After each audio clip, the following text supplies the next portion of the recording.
विधानसभा चुनाव 2023 के लिए विसात बिछ चुकी है। मध्य प्रदेश की सभी 230 सीटों पर कई नेता अपनी अपनी दावेदारी पेश कर रहे हैं और हो भी क्यों ना, राजनीति करने वाले हर नेता का सपना विधायक बनने का होता है। प्रदेश की राजनीति को करीब से देखने वाले कहते हैं कि लगभग 150 सीटों पर परिवारवाद की छाया देखने को मिलती है।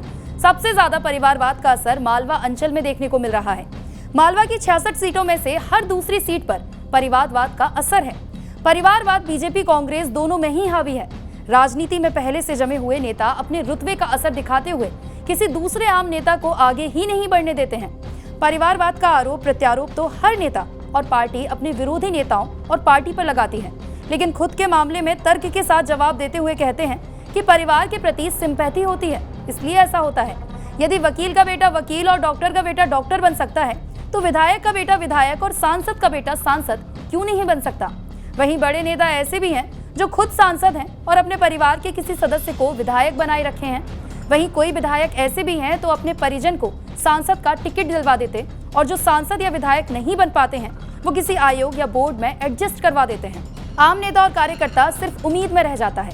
बात मालवा निमाड़ की जाए तो पिता पुत्र, पिता पुत्री, भतीजे, भाई, यहाँ तक कि पति पत्नी को भी पार्टियों ने टिकट देने से परहेज नहीं किया। विधानसभा चुनाव 2023 में भी परिवारवाद का असर हर सर्वे और हर सिफारिश पर भारी पड़ रहा है। मालवा की जिन सीटों पर परिवारवाद हावी है उस पर एक नजर डालते हैं। सबसे पहले बात करते हैं घुलकोट विधानसभा सीट। मालवा के खरगोन जिले में आती है। इस सीट पर कांग्रेस के चिड़ा भाई डावर 1985 में विधायक रहे। 1990 के विधानसभा चुनाव में उन्हें टिकट नहीं मिला था। 1993 के विधानसभा चुनाव और 1998 विधानसभा चुनाव में उन्हें फिर से टिकट मिला और वे इस सीट से विधायक चुन लिए गए। 2003 के विधानसभा चुनाव में कांग्रेस ने उनके बेटे केदार को पार्टी ने टिकट दे दिया, लेकिन वो चुनाव नहीं जीत सके। इसके बाद 2008 के विधानसभा चुनाव में फिर कांग्रेस से केदार डावर चुनाव लड़े, मगर फिर भी हार गए। 2013 के विधानसभा चुनाव में कांग्रेस ने इस सीट से केदार का टिकट काटकर नए चेहरे विजय सिंह को टिकट दिया और उन्होंने पहली बार में जीत दर्ज कर ली। 2018 के विधानसभा चुनाव में केदार डावर ने एक बार फिर से कांग्रेस से टिकट मांगा, लेकिन कांग्रेस ने उन्हें टिकट ना देकर फिर से विजय सिंह को टिकट दे दिया था। केदार ने इसी सीट से निर्दलीय चुनाव लड़ा और जीत गए। दूसरी सीट इंदौर 4 विधानसभा सीट है, जहां पर लक्ष्मण सिंह गौड़ विधायक रह चुके हैं, साथ ही बीजेपी की सरकार में मंत्री भी रह चुके हैं। लक्ष्मण सिंह गौड़ के निधन के बाद बीजेपी ने उनकी पत्नी मालिनी गौड़ को टिकट दिया, जो 2008 से लगातार विधायक चुनी जा रही है। मालिनी गौड़ विधायक के साथ इंदौर की महापौर भी रह चुकी हैं। 2023 के विधानसभा चुनाव के लिए मालिनी गौड़ अपने बेटे एकलव्य के लिए टिकट की सिफारिश कर रही हैं। पार्टी सूत्रों के अनुसार इस सीट पर इस बार भी गौड़ परिवार को ही टिकट मिलना लगभग पक्का है। अगर बात करें महू विधानसभा सीट से, तो यहाँ से भेरूलाल पाटीदार विधायक रहे हैं। पाटीदार प्रदेश की बीजेपी सरकार में मंत्री और विधानसभा अध्यक्ष भी रह चुके हैं। भेरूलाल पाटीदार विधानसभा चुनाव 2023 के लिए अपनी बेटी कविता पाटीदार के लिए सिफारिश कर रहे हैं। कविता पाटीदार राज्यसभा सांसद हैं और प्रदेश बीजेपी में महामंत्री भी हैं। इंदौर 3 की बात की जाए तो विधानसभा सीट पर पूर्व विधायक, पूर्व मंत्री और बीजेपी के राष्ट्रीय महासचिव कैलाश विजयवर्गीय का प्रभाव देखने को मिलता है। उनके बेटे आकाश विजयवर्गीय महू से विधायक हैं और इस सीट से उनका टिकट पक्का माना जा रहा है। सोनकक्ष विधानसभा सीट से फूलचंद वर्मा अपने बेटे राजेंद्र वर्मा को टिकट देने की मांग कर रहे हैं। फूलचंद वर्मा खुद सांसद रह चुके हैं, साथ ही मध्य प्रदेश की बीजेपी सरकार मंत्री, केंद्रीय अनुसूचित जाति आयोग के अध्यक्ष भी रह चुके हैं।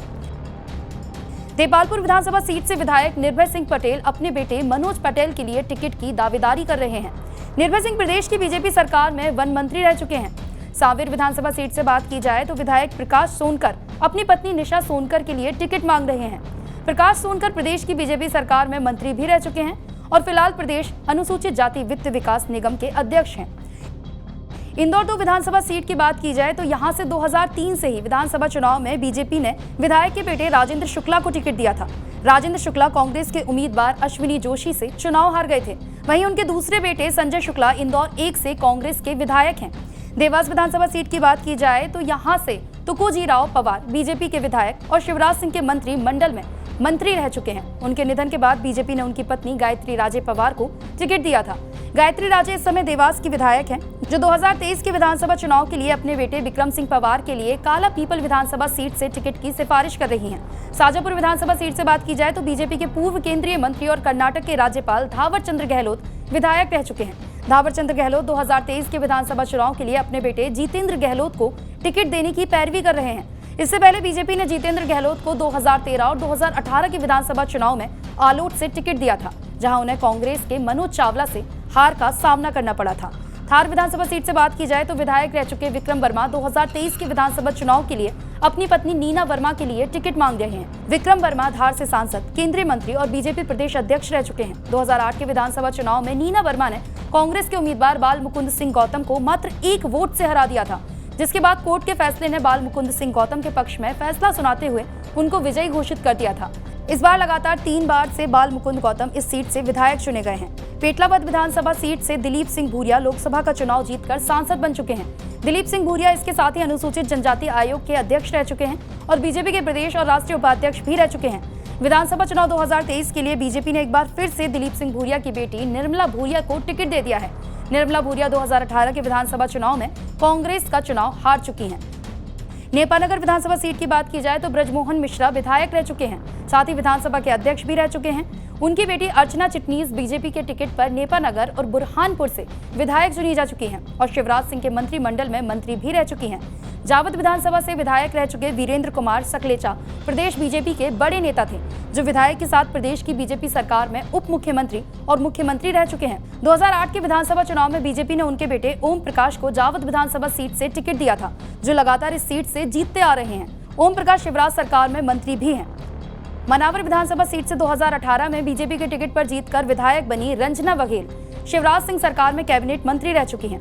गौरतलब है कि रंजना बघेल के पति मुकास सिंह किराड़ कुशी विधानसभा सीट से विधायक रह चुके हैं। इस समय कुशी विधानसभा सीट से उनके भतीजे जयदीप पटेल विधायक हैं। हरसूद विधानसभा सीट से विधायक और शिवराज सिंह सरकार में वन मंत्री विजय शाह लगातार 7 बार इस सीट से जीतकर विधायक चुने जा चुके हैं। वहीं विजय शाह की पत्नी 2010 से 2015 तक खंडवा की महापौर रह चुकी हैं। विजय शाह के भाई संजय शाह टिमरनी विधानसभा से विधायक भी रह चुके हैं।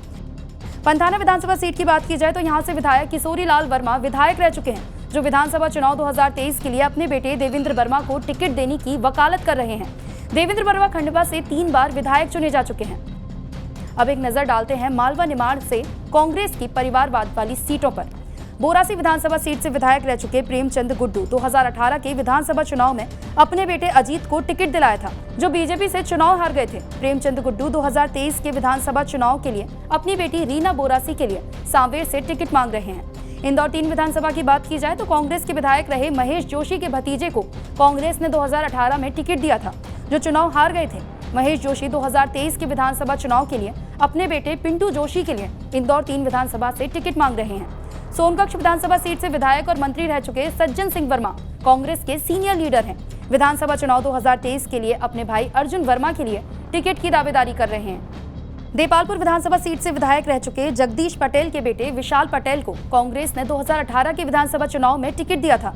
2023 के विधानसभा चुनाव के लिए एक बार फिर से उनकी दावेदारी मजबूत मानी जा रही है। कुची विधानसभा सीट से विधायक रह चुकी जमुना देवी प्रदेश की दिग्विजय सिंह सरकार में उप मुख्यमंत्री रह चुकी हैं। इस समय इस सीट से उनके भतीजे उमंग सिंघार विधानसभा सीट से विधायक हैं। उमंग सिंघार कमलनाथ सरकार में मंत्री भी रह चुके हैं। झाबुआ विधानसभा सीट से बात की जाए तो यहाँ से विधायक कांतिलाल भूरिया कांग्रेस के सीनियर लीडर हैं, जो केंद्र की मनमोहन सरकार में मंत्री भी रह चुके हैं। 2018 के विधानसभा चुनाव में उनके बेटे विक्रांत भूरिया ने चुनाव लड़ा था, लेकिन बीजेपी से हार गए थे। 2023 के विधानसभा चुनाव के लिए एक बार फिर से वो झाबुआ से दावेदारी कर रहे हैं। कसरावत विधानसभा सीट से विधायक और पूर्व उप मुख्यमंत्री रह चुके सुभाष यादव ने दूसरे नंबर के बेटे सचिन यादव ने 2018 में विधानसभा चुनाव में यहां से विधायक चुने गए थे। वहीं उनके बड़े बेटे अरुण यादव सांसद और केंद्र की मनमोहन सरकार में मंत्री रह चुके हैं। महेश्वर विधानसभा सीट से विधायक रह चुके सीताराम साधु की बेटी डॉक्टर विजय लक्ष्मी साधु 4 बार विधायक बन चुकी हैं। विजय लक्ष्मी दिग्विजय सिंह के मंत्रिमंडल में मंत्री भी रह चुकी हैं। उज्जैन दक्षिण विधानसभा सीट से विधायक रह चुके महावीर प्रसाद वशिष्ठ के बेटे राजेंद्र वशिष्ठ को कांग्रेस नए उज्जैन दक्षिण विधानसभा सीट से टिकट दिया था, लेकिन वो बीजेपी उम्मीदवार से चुनाव हार गए थे। 2023 के विधानसभा चुनाव के लिए एक बार फिर से राजेंद्र वशिष्ठ अपनी दावेदारी जता रहे हैं। राजनीति में परिवारवाद की ये लिस्ट काफी लंबी है। राजनीति में स्थापित हर नेता चाहता है कि उसकी राजनीति विरासत को उनकी बेटे या बेटी के अलावा उनके करीबी ही संभालें। राजनीति में दोस्त हो या दुश्मन हो, लेकिन जब बात निजी हित की आती है तो सभी नेता एक दूसरे के समर्थक बनकर एक टेबल पर बैठ जाते हैं। यही वजह है कि किसी बाहरी व्यक्ति को पूरी जिंदगी भर राजनीति की पहली लाइन में आने का मौका ही नहीं मिल पाता। विधानसभा चुनाव 2023 में कितने उम्मीदवारों को परिवारवाद बढ़ाने का मौका मिलेगा, इसका इंतजार मतदाताओं को कम बल्कि नेताओं को ज्यादा है।